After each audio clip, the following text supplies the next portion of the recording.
Hola amigos de YouTube, hoy les traigo historias de terror o creepypastas. Si te suscribes ahora me harías un gran favor. Bueno, la primera es correos.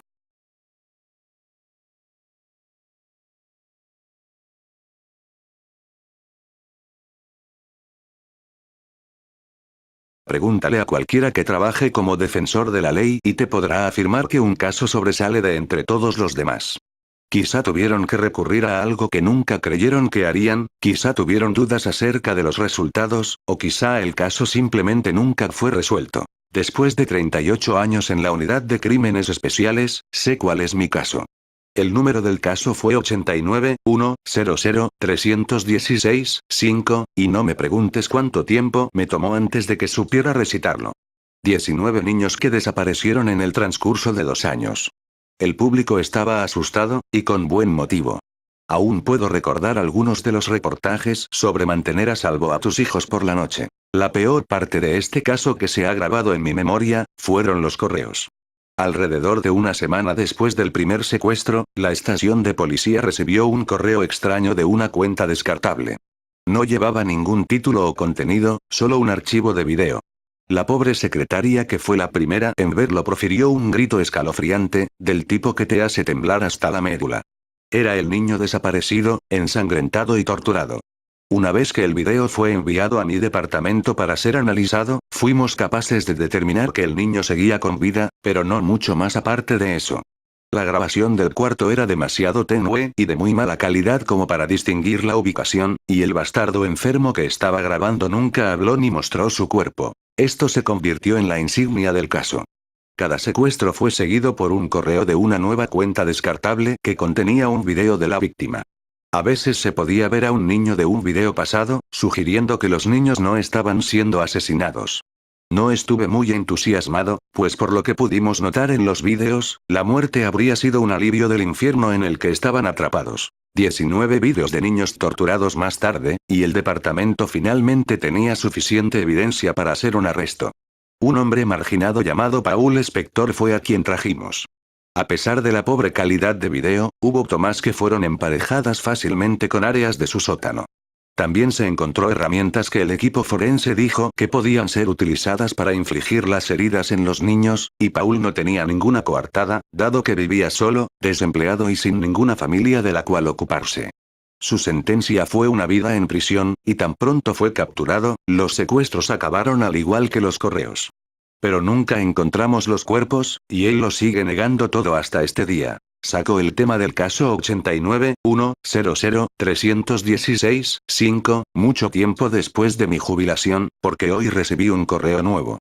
Tenía adjuntado el video de una toma panorámica de 19 cuerpos sucios, ensangrentados y de complexión frágil. Hombres y mujeres encadenados entre sí dentro de un cuarto sórdido de concreto. La siguiente la cuento yo.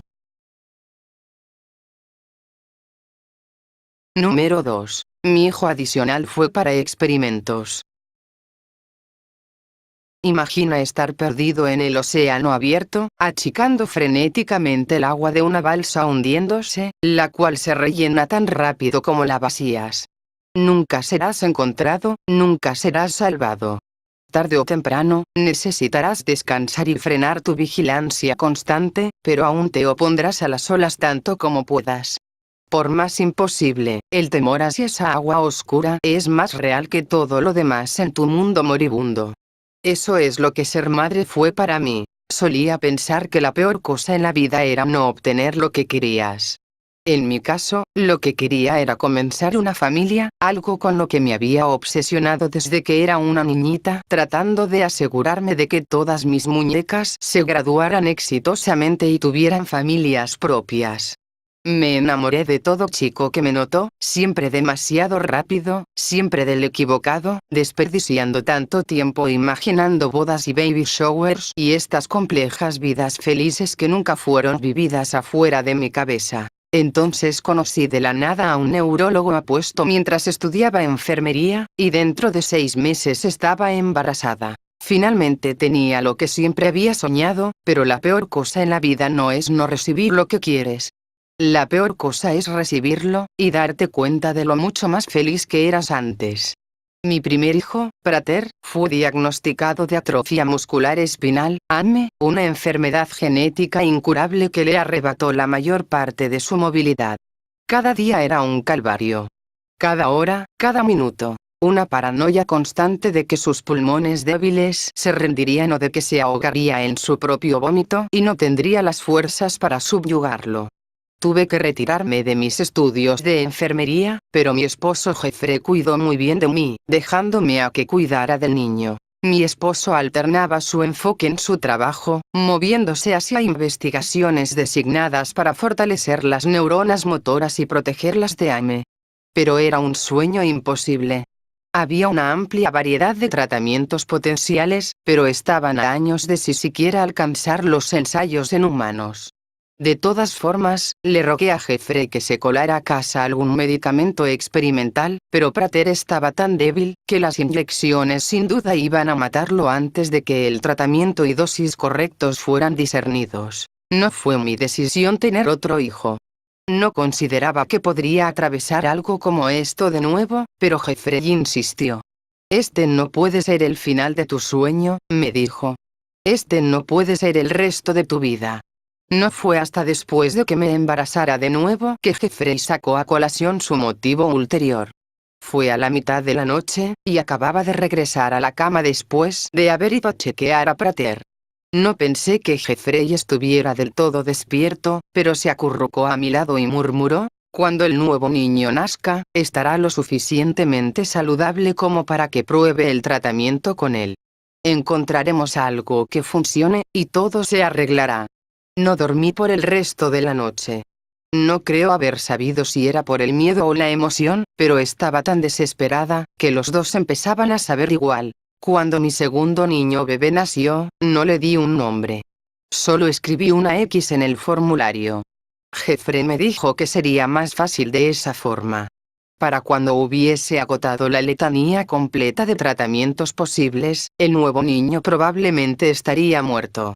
Lo cargué por 9 meses, sufrí por 9 meses, y a cambio de esa sentencia sería capaz de darle a Prater toda una nueva vida de salud y felicidad. No era un maltrato, no cuando estás tan cansada de achicar el agua de una balsa que se hunde. Aún así, en toda mi vida nunca he llorado más fuerte que esa primera hora en la que lo sostuve. Después de eso, ni siquiera podía mirar al nuevo bebé. Pretendía que no existía. Jeffrey se tomó un año sabático del trabajo para poder continuar su investigación desde casa. Esperó hasta que X tuviera 6 meses antes de comenzar los experimentos, y durante ese tiempo, X vivió en un cuarto de bebé improvisado en el sótano. Yo no lo veía, pero algunas veces escuchaba el eco de su llanto por la casa. Jeffrey fue diligente y se aseguró de suplir todas las necesidades del niño, y yo ocupé todo mi tiempo en mi matrimonio y cuidando a Prater, quien casi tenía 2 años para entonces. La ciencia no se limita a ese momento de eureka que ves en la televisión. No es una carrera corta, es una maratón. Aún había tanto que no se sabía sobre la enfermedad, e incluso en condiciones ideales y con un experimento adecuado usando grupos de control y pruebas A/B, habría tomado años. Mientras que con un laboratorio en un sótano, un único sujeto de pruebas, y luego con que Jeffrey tuviera que regresar a su trabajo a medio tiempo, tomó 8 años antes de que comenzáramos a ver resultados verdaderamente prometedores. Todo ese tiempo, no vi a X ni una sola vez. A veces estaba convencida de que había muerto desde hace mucho, y que Jeffrey solo estaba montando el espectáculo de bajar comida al sótano para darme esperanzas. Lo único que veía era a Prater, cada día un poco más débil, una burla continua de lo que debería significar el tener una infancia y una familia. Cuando al fin estábamos listos para darle el medicamento completo a Prater, no estaba preparada para la pregunta inquietante que acompañó ese escalón. Si Prater mejora, y todo lo que siempre deseamos se vuelve realidad, ¿qué vamos a hacer con X? Me preguntó Jeffrey una mañana durante el desayuno. Fue inusualmente directo. Jeffrey siempre aludía a sus experimentos sin mencionar directamente al sujeto de pruebas. Incluso cuando era inevitable, comprendía que yo no me sentía cómoda reconociendo al niño. Traté de cambiar el tema, pero esta vez fue persistente. No podemos simplemente dejarlo ir. ¿Entiendes eso, no? Es demasiado tarde como para que tenga una vida normal y funcional. Incluso si algún día pudiera aclimatarse psicológicamente, los años de experimentos han. Haz lo que te parezca mejor, interrumpí. ¿Me estás diciendo que? No te estoy diciendo nada. Solo quiero que hagas lo que sea necesario, asintió taciturnamente, con la mirada agachada hacia su café. La tensión gélida se intensificó mientras escuchábamos a Prater carcajeándose con sus caricaturas en la otra habitación. Se parece a mí, dijo Jeffrey sin levantar la vista de su café. Me tomó un segundo para darme cuenta de que no estaba hablando de Prater. ¿Por qué demonios me dirías eso? Me llama papá, añadió. Finalmente me estaba viendo, pero fui yo quien no pudo recibir su mirada. No le debiste haber enseñado a hablar, fue todo lo que pude contestar. Eso es incluso peor que darle un nombre. En todo otro sentido, el experimento fue un éxito. Dentro de una semana desde la primera inyección de Prater, sus movimientos voluntarios se hicieron más finos y deliberados. Para el final de su primer mes, ya podía caminar por su propia cuenta. Escuchar cómo su respiración se estabilizaba, ver su sonrisa radiante mientras daba sus primeros pasos. Todo era sublime, casi surrealista dentro de su imposibilidad fantástica. Volviendo a casa una tarde, Prater estaba tan lleno de vitalidad, que incluso me dejó atrás desde el auto a la casa. Tras haber entrado, se dio la vuelta para preguntarme: ¿por qué está abierta esa puerta? Nunca está abierta. Me detuve en seco en el marco de la puerta. ¿Hay algo o alguien ahí abajo? Nope. ¿Qué hay ahí, mamá? Una escalera solitaria conducía hasta abajo. Las luces estaban apagadas. La habitación estaba vacía. ¿Por qué hay una habitación debajo de la casa? Cerré la puerta del sótano. El candado estaba ausente. Solo es un cuarto de huéspedes. Pero no hay nadie que nos visite, así que no lo usamos. ¿Sabes en dónde está papá? ¿Puedo ir a ver? Quiero ver el otro cuarto, insistió Prater. Nunca había servido para decirle que no a él. Debió de ser por eso que estuvo tan sorprendido cuando grité: «Vete de aquí. Ve a encontrar a tu papá ahora mismo». Jeffrey no llegó a casa esa noche. Las llamadas conducían enseguida al buzón de voz. 3 opciones sobresalían en mi mente: que Jeffrey se había llevado a X a vivir a otro lugar, o que se había llevado a X para matarlo. Ninguna de las dos explicaba por qué dejó la puerta abierta. Opción 3. X había escapado, y algo le había pasado a mi esposo. Hice el esfuerzo de recordar todas las menciones vagas de X que había bloqueado intencionalmente. Le había sucedido algo durante los experimentos. Algo aparte de los efectos psicológicos, eso es lo que Jeffrey había dicho. ¿Qué fue lo que tuvo que soportar ahí, exactamente? El pensamiento había cruzado mi mente una cantidad innumerable de veces en el pasado, pero lo había reprimido tanto, que nunca me tomé el tiempo para reflexionar sobre ello. ¿Cómo pudo haber sido la vida para alguien así? A solas, con la excepción de las pocas horas al día en las que Jeffrey pasaba experimentando con él. Los químicos que debió de haber ingerido. Las mentiras que se tuvo que haber tragado para justificar su existencia miserable. ¿Qué es capaz de hacer alguien así cuando le arrebatas su mundo de la noche a la mañana? No dejé que Prater se escapara de mi vista. Me senté en la silla de su habitación, leyéndole historias hasta que quedó dormido, y luego solo me quedé ahí para vigilarlo. Quizá me debí de haber ido a algún motel, pero él estaba tan desgastado por la salida, y la medicación aún era tan nueva, que no quise presionarlo más. En su lugar, me quedé sentada y esperé. No sabía qué era lo que estaba esperando, pero sabía que lo sabría cuando lo viera, o lo escuchara, como ocurrió después. Mamá. Me debí de haber quedado dormida en la silla, en algún momento de la noche. ¿Sí, Prater? Murmuré, no del todo despierta. No, Prater no. Mis ojos se abrieron de par en par. Estaba oscuro, pero aún así podía discernir la silueta de Prater durmiendo en su cama. Algo más estaba parado en la habitación. No podía ver más que su silueta, pero la figura era irreconocible.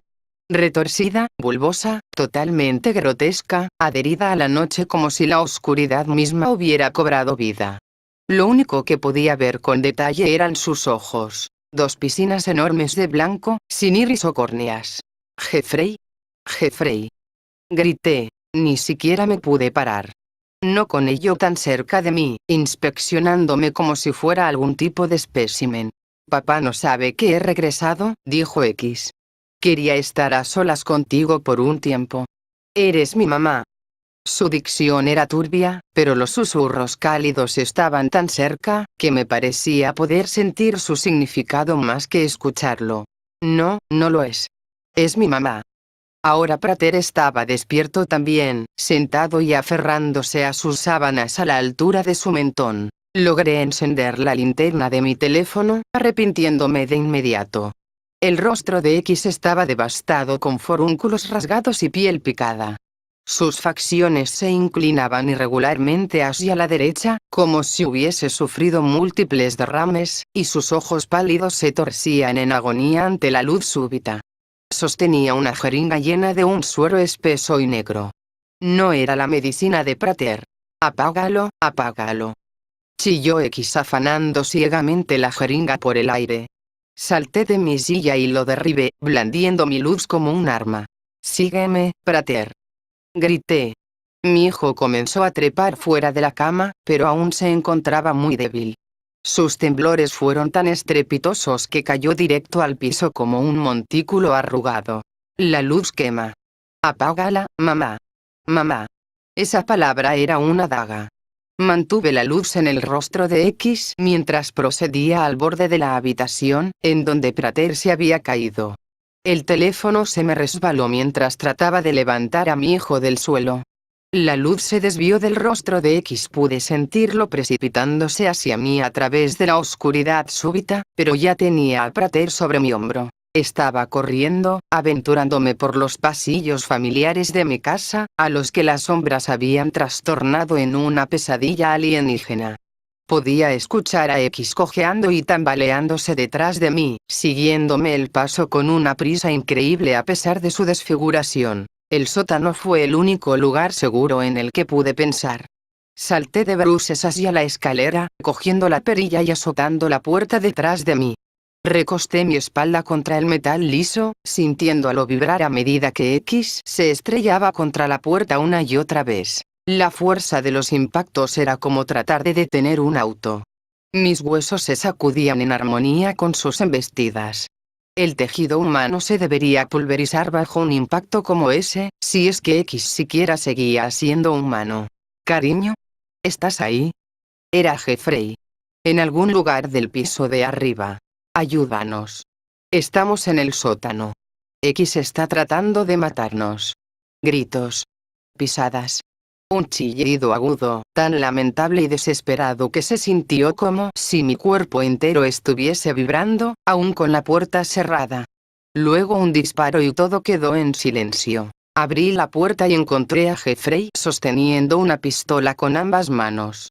X estaba arrodillado en el suelo frente a él. Esos ojos pálidos penetraban mi cuerpo. Ahora que ambos estaban de lado a lado, incluso los gruñidos salvajes que acrecentaban el tormento en el rostro del niño no podían difuminar el parentesco estrecho entre él y su padre. El niño ya había comenzado a caer víctima de las sombras, desvaneciéndose casi inmediatamente, con la excepción de sus orbes blancos cuya acusación persistía. Contuve mi aliento, esperando a que Jeffrey le propinara el tiro de gracia. Nunca llegó. X se había ido. Aún contenía la respiración cuando Jeffrey bajó por las escaleras y me abrazó, y luego abrazó a Prater. Yo temblaba tan severamente que ni siquiera pude encontrar las palabras, pero Jeffrey habló por mí. «Lo siento tanto, cariño. Nunca lo hubiera dejado salir de haber creído que...». Pero las palabras se enmarañaban y ya no les encontraba sentido. Especialmente cuando bajó el interruptor de la luz y vi el sótano por primera vez. La sección del laboratorio era mucho más pequeña de lo que esperaba. Solo era una computadora y una vitrina de cristal llena de químicos. El resto del espacio lucía como esperarías que fuera el cuarto de un niño. Había juguetes por todas partes del piso y un televisor en la esquina.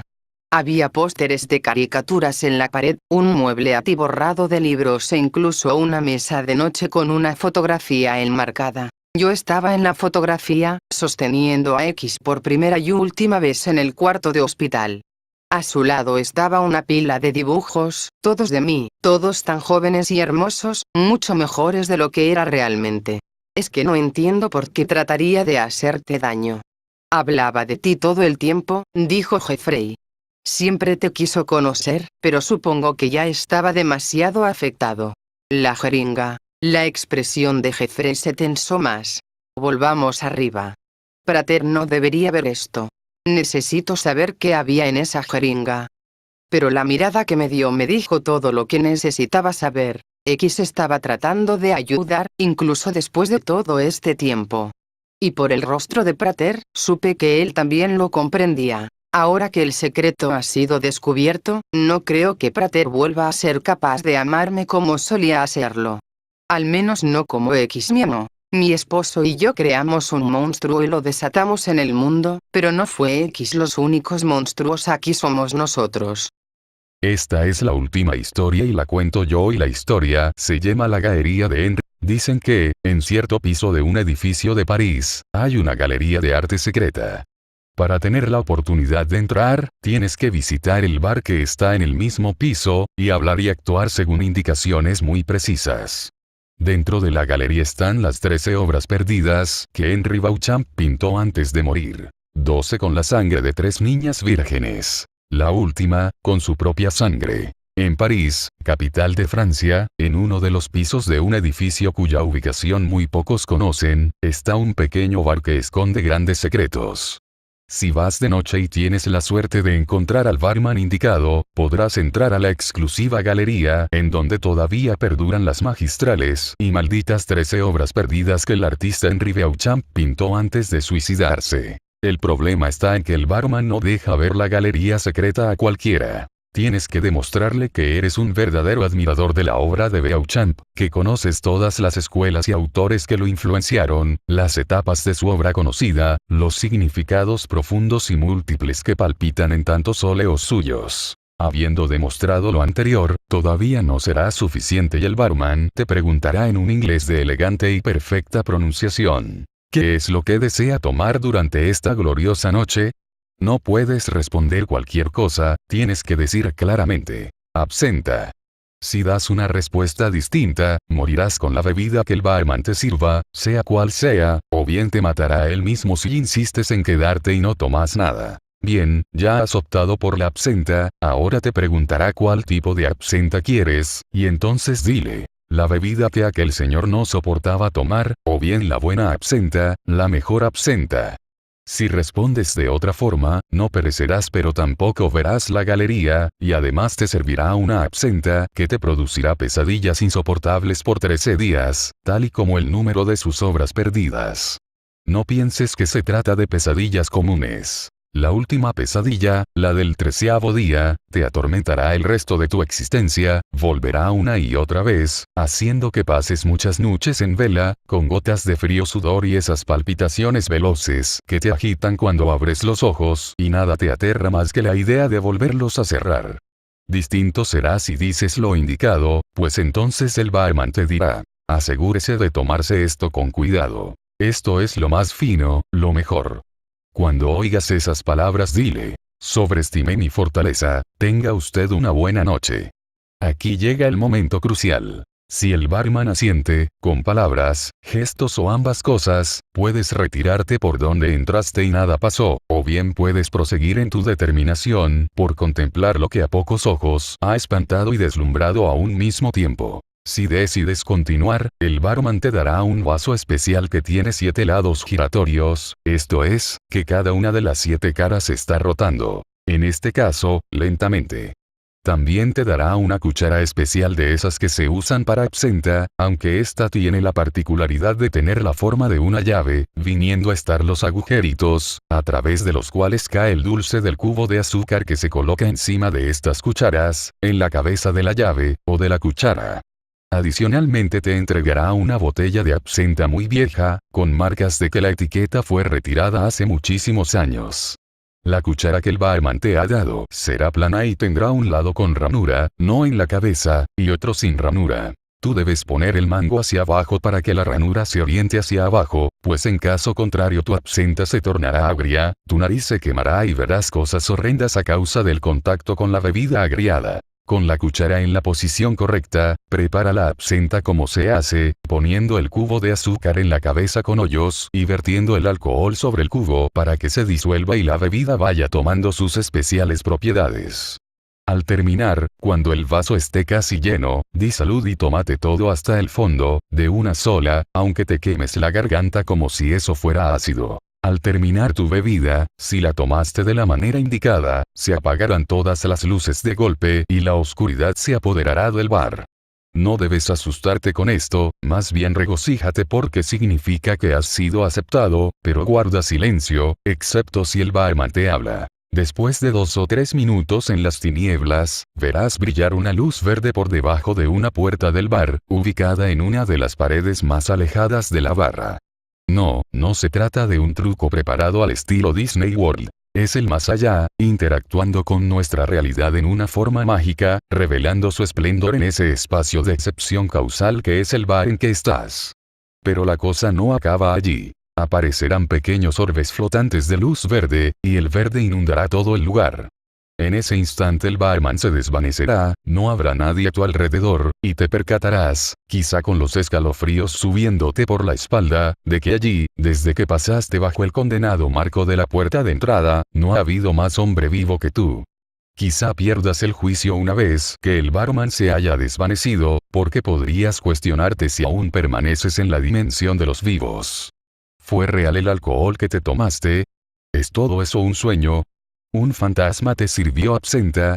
Una de las mejores explicaciones que podrías pensar, si acaso has leído algo del tema, es la de que todo lo que viviste en el bar y estás viviendo no es un sueño, como tampoco estás muerto y tampoco un fantasma te sirvió absenta. Has estado en el plano astral, en aquella zona del plano astral que se superpone con el mundo real, una zona que se experimenta como se experimenta un sueño, pero con más intensidad, y en medio de un entorno que permanece casi tan estable como la realidad, aunque da cabida a las situaciones fantásticas y a veces aterradoras del mundo espiritual.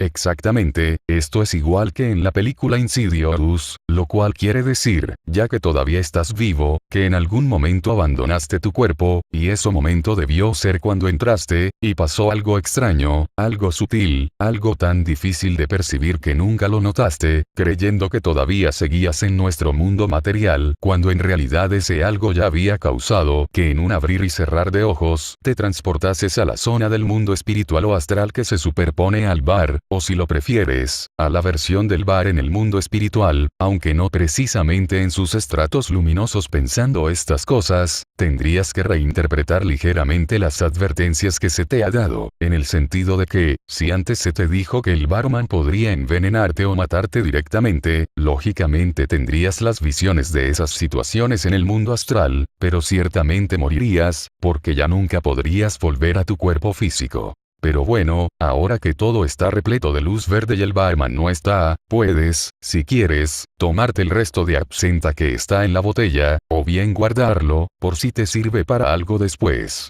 Hagas lo que hagas con la absenta, tienes que agarrar la cuchara con forma de llave y colocarla en la cerradura de la puerta en donde apareció por primera vez la luz verde. La cuchara llave entrará perfectamente, la puerta se abrirá y tú entrarás. Allí adentro verás un pequeño ascensor y, parada junto a la puerta del mismo, una mujer de belleza deslumbradora, quizá la más hermosa que hayas visto y vayas a ver a lo largo de toda tu existencia.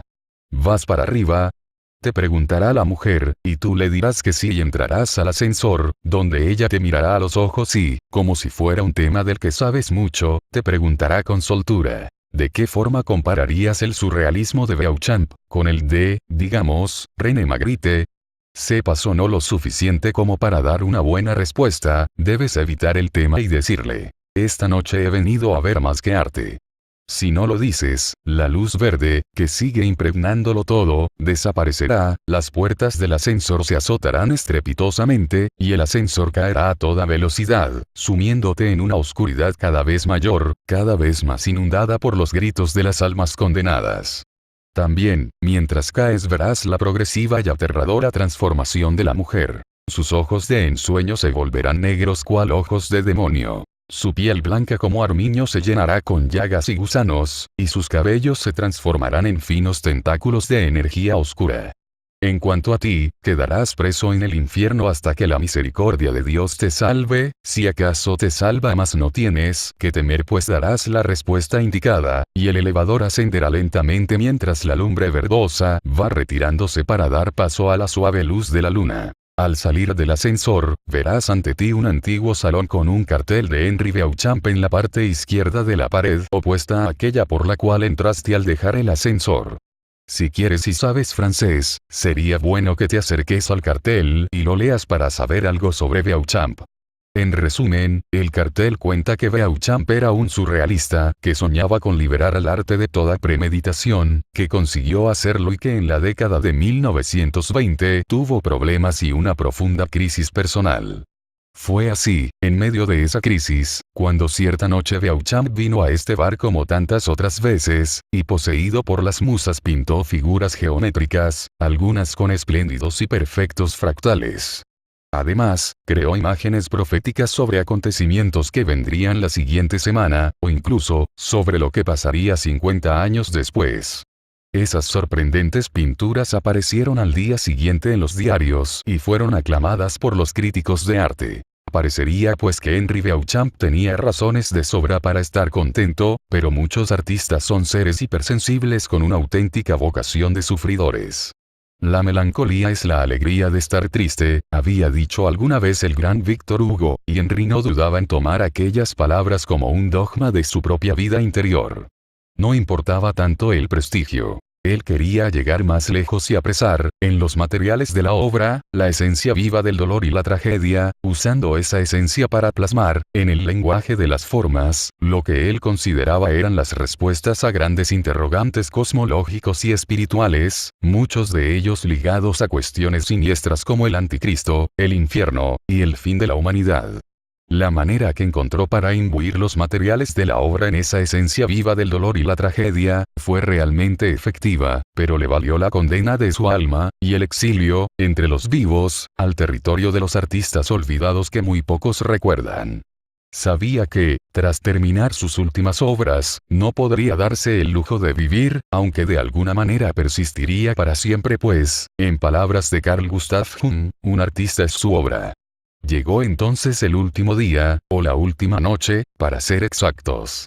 Para la ocasión, Henri había conseguido raptar a 3 niñas pequeñas sin que lo notasen, y las tenía allí en su taller, atadas contra la pared, bajo la ventana abierta por la cual se filtraban los rayos de la luna y caían sobre los rostros llorosos de las pequeñas, a manera de plata líquida que el cielo les dispensaba en un anticipado segundo bautizo para el nacimiento que pronto tendrían en el mundo de los espíritus. El arte, eso era todo lo que importaba a Henri, quien sin poder contener las lágrimas pidió perdón a las niñas, tenían que ser niñas porque las víctimas debían ser vírgenes, y después las sacrificó, a cada una con una sola puñalada, profunda y certera. Posteriormente las abrió con cuidado, poniendo en práctica cuanto había aprendido de anatomía humana. No quería desperdiciar nada. La sangre, la bilis, la piel, los ojos, los tejidos de los distintos órganos, todo debía servir para crear un repertorio de colores, texturas, etc. Esa noche Henri no sintió somnolencia alguna. Su mente estaba electrizada por la inspiración, su espíritu completamente arrebatado por el fin trágico y sublime al cual se entregaba, y su mano, más ágil que nunca, variaba la velocidad y combinaba los distintos movimientos a fin de dar vida a las ideas que, como dictadas por un algo superior, iban apareciendo en su cerebro, donde se enlazaban, se desarrollaban, se clarificaban. Tras varias horas, aún antes de la salida del sol, Henri terminó las primeras 12 pinturas, todas hechas con los materiales proporcionados por los cuerpos de las niñas. Satisfecho, colgó en la pared las obras, que eran estas. Las primeras 6, de izquierda a derecha. El origen del universo.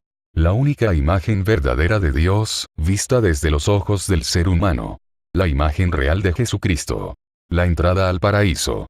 Todos los papas que habían existido, y los que existirían, recuérdese que Henry era surrealista, así que pudo plasmar esto en un solo cuadro, ya que en surrealismo es posible. La imagen Cristo en su segunda venida. Las otras 6, que debían verse e interpretarse de derecha a izquierda. El fin del universo. La única verdadera imagen de Satanás, vista desde la perspectiva humana. La imagen real de Judas. La entrada al infierno. Una imagen que representaba a todos los humanos que habían pactado con el diablo. La imagen del anticristo en su segunda venida. Pero y bien, ¿qué pasó con la 13ª de sus últimas obras? ¿Con qué materiales la pintó? Ya se dijo que Henry no podría seguir viviendo tras su crimen, así que se suicidó, pero de una forma horrenda y lenta. Primero se drogó para resistir el dolor y conservar la lucidez, y después se cortó a sí mismo, en tantas partes, y con cortes tan profundos, que con total seguridad moriría desangrado antes del amanecer. Así, en sus últimos momentos, Henry era un ser monstruoso y penoso, que tenía expuestas las vísceras y metía el pincel en sus heridas, se arrancaba tiras de piel, e incluso trozos de carne, todo a fin de sacar de su cuerpo agonizante materiales para terminar el último cuadro. Fue difícil, pero Henry terminó todo antes de que la muerte le arrebatara el pincel. La obra, grande, misteriosa y aterradora, está colgada en la misma sala que las otras 12, pero volteada y con un letrero en 3 idiomas. En la mitad, letras en latín. Arriba, escritura en el supuesto idioma de los serafines. Abajo, runas demoníacas. Lo que está en latín, lo único inteligible, dice traducido al español. No tocar. Sobre la naturaleza de esta última obra, únicamente se sabe que es un tipo de collage, y que el alma de Beauchamp está vinculada a ella, por lo que sigue penando en el piso del bar que esta noche conociste, un piso que fue suyo, y donde todavía permanece oculta la galería en que mató a las niñas y colgó sus últimas obras. Entonces, ahora que estás allí, ¿intentarías buscar la entrada secreta a la galería? Si entras, si ves la 13ª obra, si vuelves para contarlo, no olvides decirnos qué fue lo que viste, porque habrás sido el primero en volver para contarlo. ¿No sabes cómo encontrar la entrada? ¿Te queda algo en la botella? ¿Quisieras probar a buscarla quizás con una copa de absenta? Beauchamp.